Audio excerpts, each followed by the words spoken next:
Coucou à vous tous, oui, je suis en pilou-pilou, mais je fais ma vidéo quand même en pilou-pilou, je lis Speak English. Alors aujourd'hui, dans cette vidéo, je vais vous raconter mon expérience, mon début, mon premier jour dans l'école d'anglais en Nouvelle-Zélande, à Auckland, où tout le monde parle anglais. C'était à la fois, à la fois étrange, à la fois, complètement fou, à la fois complètement incompréhensible. Juste incroyable en fait. Je suis arrivée, j'ai fait mon test d'1 heure. C'était un test d'écrit où je devais choisir entre 3 solutions, la bonne pour compléter la phrase.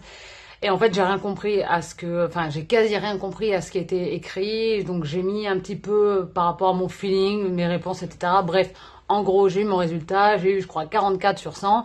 Mais je fais partie du coup du niveau un petit peu plus en dessus. Bon, c'est vrai, le premier truc positif, c'est que déjà, je m'étais complètement sous-estimée et que je pensais vraiment j'étais genre à moins 10 000, alors qu'en fait, je suis pas au beginner, je suis niveau elementary, élémentaire ou elementary peut-être, in English, mais que je fais partie du coup un peu du niveau au-dessus des personnes qui commencent des écoles d'anglais. Donc, c'est vrai que je suis un petit peu fière de moi, je suis très étonnée. Franchement, pour être honnête avec vous, je suis très étonnée. Mais comme quoi, du coup, on se trompe. Hein. On a souvent des mauvaises idées sur soi. On pense toujours qu'on est plus fort ou moins fort ou que j'en sais rien.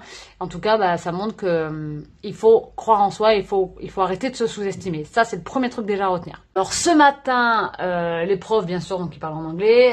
Comme j'étais dans un niveau un petit peu au-dessus, du coup, les personnes qui étaient là, ça faisait au moins genre peut-être 3 semaines. Il y en a, ça fait 2 mois qui sont dans cette classe-là dans laquelle j'étais.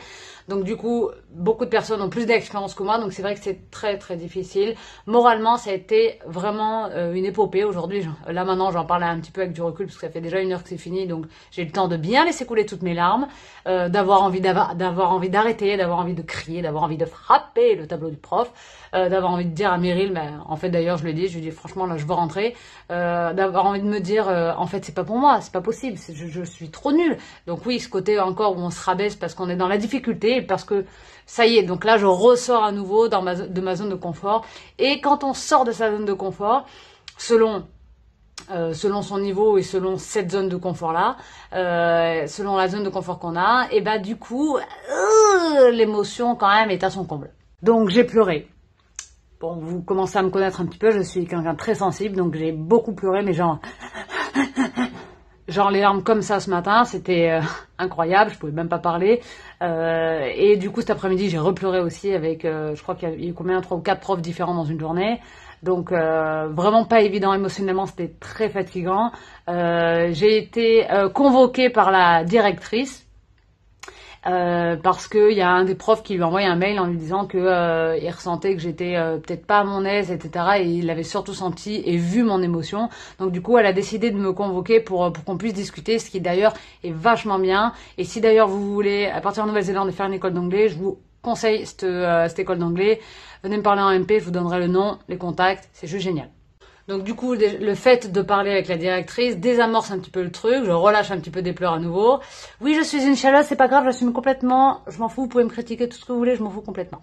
Donc du coup, on désamorce le truc avec la directrice et elle me dit voilà, t'essayes demain, et si demain tu sens que t'es pas encore à l'aise, etc., je changerai de groupe et je basculerai sur le groupe un petit peu en dessous. Donc je dis ok, de toute façon c'est ce que j'avais décidé avant qu'elle me convoque, je m'étais dit que voilà, je me laisse encore demain, et si demain je vois que c'est vraiment galère et que je n'avance à rien et que je suis toujours dans le même état, ça sert à rien que je passe 2 semaines, parce que je fais que 2 semaines de cours d'anglais, ça sert à rien que je passe 2 semaines où c'est pas agréable, où je suis pas dans une belle énergie, dans une énergie, voilà, je suis pas dans une bonne énergie, donc ça sert à rien pour moi, c'est pas du tout productif, c'est pas du tout qualitatif comme travail. Donc la conclusion du jour, c'est que ça y est, à nouveau, je sors de ma zone de confort, que ça y est, j'ai le pied dans une dynamique d'apprentissage, dans une zone d'inconfort, dans un sable mouvant permanent. C'est juste une sensation incroyable. Par contre, ce qui est trop bien, et c'est là où on se rend compte de son entourage aussi, donc la directrice, le prof et puis une fille de la classe, et aussi beaucoup Meryl, c'est vraiment de se dire, et ma famille aussi bien sûr, c'est vraiment de se dire que l'entourage, il est vraiment important. Donc, quand vous décidez de sortir de votre zone de confort, appuyez-vous sur votre entourage. Utilisez votre entourage comme béquille. Utilisez votre entourage pour vous confier, pour confier vos émotions, pour partager, ce que vous ressentez, pour partager vos émotions, pour partager ce que vous avez appris. C'est vraiment important. Ça vous permet de vous relancer et de vous relancer dans une nouvelle dynamique.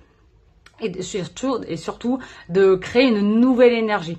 Ça, c'est important. L'entourage, c'est très important. Donc, bien sûr, comme je suis super motivée, je vais y retourner demain. Bien sûr, ça c'est sûr. J'ai pris une décision. J'ai décidé de faire une école d'anglais. J'ai décidé de sortir de ma zone de confort.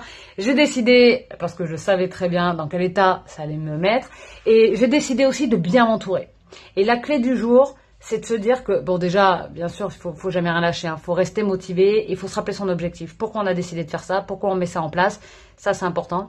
Donc ça, déjà, c'est la première clé, hein. Se rappeler de son objectif, se le redire au quotidien, et ne rien lâcher. Il faut jamais rien lâcher. Toujours aller au bout de ce qu'on veut faire et de là où on veut aller. La deuxième clé, et pour moi, c'est une des clés les plus importantes, c'est de savoir s'entourer. Des fois, vous pensez que c'est des amis, que c'est même les gens de votre famille, vous pensez que vous êtes proches, vous pensez qu'il y a une solidarité. Et des fois, vous vous rendez compte que non. Et c'est dans ces moments-là, quand vous sortez de votre zone de confort, quand vous êtes dans une période difficile, dans un tournant de votre vie, dans une remise en question, dans une nouvelle énergie, dans tout ce qui est nouveau, c'est là où vous vous rendez compte de l'importance de votre entourage. Vous devez vous entourer de personnes positives, de personnes qui croient en vous, de personnes qui vous stimulent, de personnes qui vous poussent dans vos retranchements. Oui, ça fait chier, oui, ça fait mal, mais c'est comme ça qu'on avance et c'est comme ça qu'on peut repousser nos limites, c'est comme ça qu'on peut sortir de notre zone de confort. Ça, c'est hyper important. Créez un entourage en fonction de votre dynamique, en fonction de votre énergie. Si vous changez votre énergie, l'entourage va changer autour de vous. So, I finish my video for today and I send you a lot of kiss, a big hug. It was a big hug with you and see you the next video. Kiss!